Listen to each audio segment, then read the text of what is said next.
السلام عليكم ورحمة الله وبركاته. صباح الخير أو مساء الخير بحسب التوقيت اللي بتشوفونا فيه. طبعا النهاردة هكلمكم على حاجة مهمة أوي بما إننا دخلنا في موضوع القفز. دايما يقولوا إنه نقاط القفز 5. طيب بيبدأوا منين وينتهوا فين؟ بيبدأوا عند آخر علاقة الحصان بالأرض. اوكي، اخر علاقة الحصان بالارض واول علاقة الحصان بعد الحاجز بالارض. يعني ايه؟ يعني بيبدأوا عند اخر خطوة واول خطوة. تمام، اخر خطوة قبل الحاجز واول خطوة بعد الحاجز. ايه هم النقاط الخمسة في القفز؟ طيب، اول نقطة، الخشبة دي بتتحط ليه؟ العرق ده بيتحط ليه؟ العرق ده بيتحط عشان يحقق أول نقطة في موضوع القفز اللي هو الاقتراب. طيب أنا هقولها لكم واحدة واحدة وبعدين هقول لكم الخمسة لقشة واحدة بلغتنا المصريين. تمام؟ أنا ده بيحقق عند الحصان أول نقطة في نقاط القفز الخمسة اللي هي الاقتراب. الاقتراب بمعنى إيه؟ بمعنى إن أنا لو أنا داخل تروت مثلا على الحاجز بروح أعمل دي 2.5 1 2.5. طيب إيه الفكرة فيها؟ الفكرة فيها إنه حصاني يتعلم يقرب من هنا. تمام؟ يتعلم يقفز هنا، يقرب. الاقتراب من الحاجز مهم أوي يكون الاقتراب، نقطة الاقتراب هي النقطة الصحيحة جدا. يعني إيه النقطة الصحيحة جدا؟ يعني لا يكون كده ولا يكون كده، يكون في النقطة المناسبة جدا للحاجز. طيب دي أول حاجة، فدي بتأهل حصاني إن هو يقترب. وكمان عايز أفتكر إن أنا أتكلم عن الخيل عندها اتزان ولا لأ، لأنه هي مهمة قوي بعد الحاجز وخاصة مع الخيل الصغيرة. أوكي، خليني أقول لكم أول نقطة الاقتراب. تاني نقطة الاقتراب اللي هو إيه؟ أنا عندي حصاني بأربع رجول، وأربع رجول يعني كده. طيب حصاني بيعمل كده وبعدين دي النقطة التانية اللي هي الإقلاع. تمام؟ الإقلاع اللي هيبدأ يروح للحاجز يحط وزنه على الهونشز، على الخلفية. طيب وبعدين يبدأ يعمل كده. دي تاني نقطة. يبقى أول نقطة حصاني ماشي هنا، جاء هنا قريب من الحاجز وبعدين بدأ يعمل كده. دي تاني نقطة اللي هي الإقلاع. تالت نقطة فوق الحاجز بالظبط اللي هي التعلق أو التألق. أنا دايما بقول التألق ليه؟ لأنه أنا بقول إنه الخيل، رياضة الفروسية أو رياضة قفز الحواجز رياضة مستحدثة في عالم الخيل. دخلها البني آدم في حياة الحصان. الحصان مش مخلوق عشان يقفز، الحصان مخلوق عشان يجري، عشان يكون آلة حرب، عشان يكون زينة للناس يركبوه، إنما مش مخلوق عشان يقفز. طيب فإن هو يبدع ويعمل ويعمل الرياضة الجميلة دي، فهو بصراحة مبدع. فعندي واحد، أول نقطة الاقتراب، تاني نقطة الإقلاع. طيب تالت نقطة التعلق اللي في الجزء ده بقى. تمام؟ اللي هنا. طيب اكتر حاجه بيبقى عايز يوصل لها الحصان اللي هي ايه؟ اللي هي الهبوط. بقى عايز ينزل بقى، دي النقطه الرابعه. اوكي، عايز يعمل ايه؟ عايز ينزل، فبينزل كده. تمام؟ بينزل بالرجل. اكتر رجل بتكون شايله الحصان هي الرجل الايد الاماميه اللي هيطلع بيها. يعني لو انا رايح يسار فهي اكتر رجل هتكون شايله الحصان اللي هي اليسار اللي بينزل بيها الاول. تمام؟ لو انا رايح يمين فهي اول رجل بينزل بيها الحصان بيكون كل التقل على اليمين اللي هو بينزل بيها كده. طيب فانا الحين لما هاجي انزل هيكون هي النقطة الرابعة اللي هي الهبوط. بدأ الحصان ينزل. تمام؟ اغلب الخيل بتنزل بتستنزف كل قوتها عند القفزة. تمام؟ فمحتاجة هنا انه اول ما انزل النقطة الخامسة الاخيرة بقى اللي هو الابتعاد. اقول له حصاني اتحرك. طيب يمكن انا قلت انه كانت احد مشاكلي كانت في الدوره انه اول ما بنزل بمسك، مع انه ده مش نقطه مسكان ابدا، دي نقطه انك بتعمل ايه؟ اللعبه اللي هي بتاعه البولينج، اسمها بولينج صح؟ طيب البولينج اعتبر هنا ان حصانك كره البولينج. طيب اول ما تنزل اعملها كده، تمام؟ يلا انطلق. وبعد كده ابدا، بعد ما تبتعد ابدا رتب. اوكي؟ فعندي نقاط القفز 5: الاقتراب والاقلاع والتعلق والهبوط والابتعاد. دول ال5 اللي في الحته الصغيره دي. تمام؟ لو انا كل الحاجات دي بعملها بعيد. انا لسه حد بعت لي فيديو امبارح بالليل، طيب يعني بيقول لي قيمني، لقيته الحاجز بالظبط كده وهو واقف هنا ووك، وفجأة ادى قرار للحصان انه يطلع كانتر وطلع. تمام؟ على يمكن قبل الحاجز ب3 4 خطوات وفي خط مستقيم. لا، انا لازم الف ولازم اظبط حصاني ولازم اجلس حصاني ولازم اروح ل5 نقاط دول وانا حصاني اوريدي جاهز. تمام؟ فاحنا اتكلمنا عنهم، هبدا انا اصورهم سريعا مع حنين علشان تقدر توريها لكم على الحصان زي ما شفتوها عليا. يلا حنين.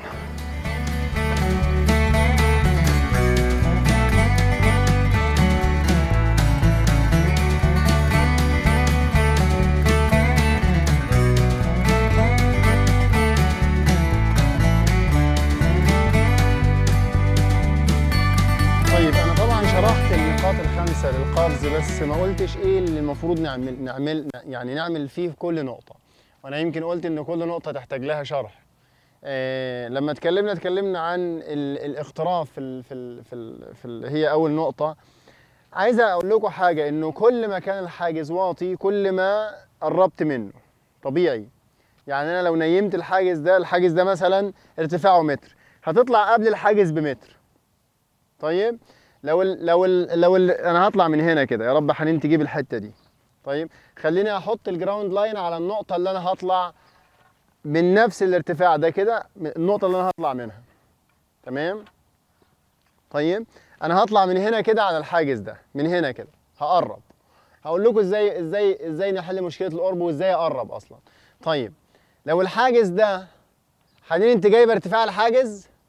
طيب لو انا رفعت الحاجز ده كده مثلا،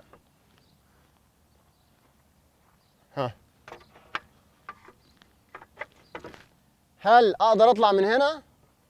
لا، قريب قوي. تمام؟ مش هيعرف الحصان يطلع من هنا من قريب، هيبدأ يبعد شوية، هيبدأ يطلع من هنا. تمام؟ يبدأ يرجع لورا شوية، ياخد روم كافي على قد ارتفاع الحاجز. تمام؟ فكل حاجز، كل ارتفاع وليه نقطة تيك اوف معينة، نقطة قرب محددة، وكل نوع من الحواجز ليها نقطة قرب معينة. يعني الأوكسر يختلف عن الفيرتيكال، يختلف عن المدرج، يختلف عن الإكس. فنتكلم عن إزاي أقرب، اللي هي أول نقطة. تمام؟ إزاي أقرب؟ دايما احنا قلنا إنه أول ما تطلع من الدوران، شرحت لكم أنا ورا، أول ما تطلع من الدوران اعتبر إنك بترمي حصانك اعتبر ان حصانك هو كرة البولينج، والحاجز ده هو اسمها ايه؟ القلل دي. طيب فانت اطلع من الدوران كده. تمام؟ اول ما تحس ان حصانك بدأ يتحرك، خليك انت وراه بقى، خلي رينك قصير وافضل ماسك. ما ينفعش تروح بدون رين، بعض الناس بيروحوا والرين لوس بزيادة. لا، خلي فيه كونتاكت علشان تعرف، علشان حصانك لما يندفع، طول ما هو شايف ان هو في ايدك هيفضل مطمن. افضل مستني لحد ما توصل النقطة دي، وبعدين هنا هتبدأ تعمل حاجة. خلاص انت وصلت القرب بايدك، خليك ماسك، ما تندفعش، ما تجريش على الحاجز جاي لك وانت متحرك. خلي فيه ماسك، يعني فيه كونتاكت، في اتصال. طيب اول ما لقيت نفسك اوريدي وصلت هنا، طبعا انت بتمسك، مش بتمسك كده، بتمسك وتجلس. اوكي؟ كل ما قعدت اخر خطوه على السرج، كل ما قدرت تشوف الحصان هيطلع منين، كل ما كنت اقرب للاحساس. تمام؟ فقربت انت اوريدي. الحصان هنا انت بتروح مفضيله الاماميه عشان يطلع. اول ما الحصان بيعمل كده اللي هي النقطه الثانيه بقى اللي هي التيك اوف، تبدا انت تطلع معاه علشان تدفعه للامام، تطلع معاه كده. اوكي طيب خلاص، هو وصل النقطه الثانيه وانت قمت فضيت له الخلفيه علشان يضرب يعني يستند على الخلفيه ويبدا يغطي الحاجز عشان يروح الناحيه الثانيه. فانت اول ما بدا هو يعمل كده في التيك اوف انت بدات تقوم تفضي الخلفيه السارج وتقوم كده باندفاعيه. طيب النقطه الثالثه اللي هي التعلق، بتبدا انت ترجع تاني فوق الحاجز، بتبدا ترجع عشان تعمل للحصان اتزان. يقولوا دايما وانت فوق الحاجز خلي سلسله ظهرك مع سلسله ظهر الحصان. طب نعملها ازاي دي؟ اقول لك. اعتبر رقبه الحصان دي خليها في نص صدرك، في نص جسمك. رقبه الحصان خليها في نص جسمك، وبلاش تعمل كده ولا كده ولا كده، لا، ارفع راسك فوق، افتح كتافك وخلي، اعتبر ان ديت رقبه الحصان خليها في نص صدرك كده. فين؟ في النقطه الثالثه اللي هي نقطه التعلق اللي فوق الحاجز. هتبدا يعني اوتوماتيكلي كده ترجع بمنطقه الجاذبيه بالخصر لورا علشان تعمل اتزان لحصانك، علشان حصانك رايح ينزل. خد بالك اكتر حته الحصان محتاج فيها اتزان هي نقطه اللاندنج. حصان نازل 400 كيلو نازله من الارض، من فوق على الارض، محتاج جدا اتزان، محتاج جدا اتزان. انا بروح متزن كده، رافع كتفي في النقطه الثالثه، واخد وضعيه القفز، البوزيشن اللي هو بتاع الجامب بوزيشن. فين؟ في النقطه الثالثه اللي هي هنا. اوكي طيب لما نشرح اللاندنج، مهم قوي بقى اللاندنج في الاتزان. ما تنزلش مكفي، ما تنزلش سايب نفسك على رقبه الحصان ومكفي فحصانك يعطر، لا، وانت نازل وهو الحصان نازل بلاندنج انت بتبدا تحط رجلك على الركابه وتبدا ترجع من غير ما تاخد ايدك، من غير ما ترجع على ايدك. اوكي لا، انت بترجع وانت مديله ايدك، شايف؟ تعمل له عمليه اتزان. تمام؟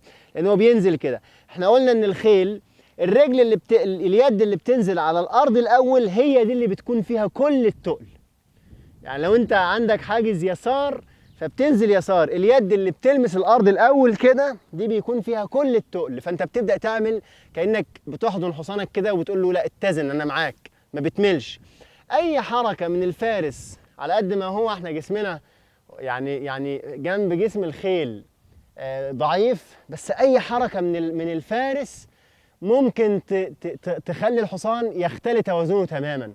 زي ما انت كده متعلق في الهواء واحد دفك كده، تمام؟ انت مش ماسك حاجه، هو نفس القصه في الحصان.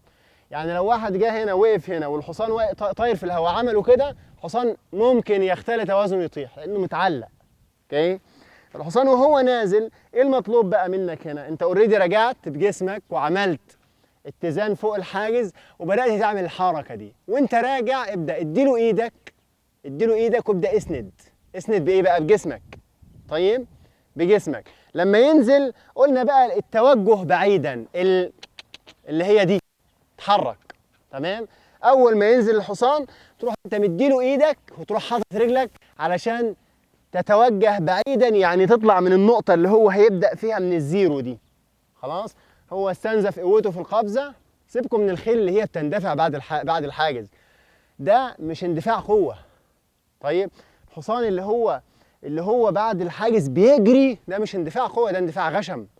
ماشي؟ ودي مشكله بنعاني منها كلنا. فلما الحصان ينزل، اي حصان بينزل خلصت، فانت ابدا حط رجلك وتحرك علشان تبدا تحركه من النقطه دي. كان دايما يمكن انا قلتها، حد يقول لي، كان مدربي شاطر شويتين، طيب، فكان يقول لي الحصان وهو نازل لما بينزل هنا بيستنزف كل قوته في الحاجز، فبينزل فاضي، فمحتاج تاني شحنه، محتاج تاني انك تقول له انا اتحرك برجلي علشان تقول له ها يلا ونروح للحاجز التاني او نكمل على دايره او اي حاجه. اوكي؟ دي النقطه الخامسه. تمام؟ انا كده شرحتها لكم، ان شاء الله هتنزل لكم في النقاط القفز الخمسه.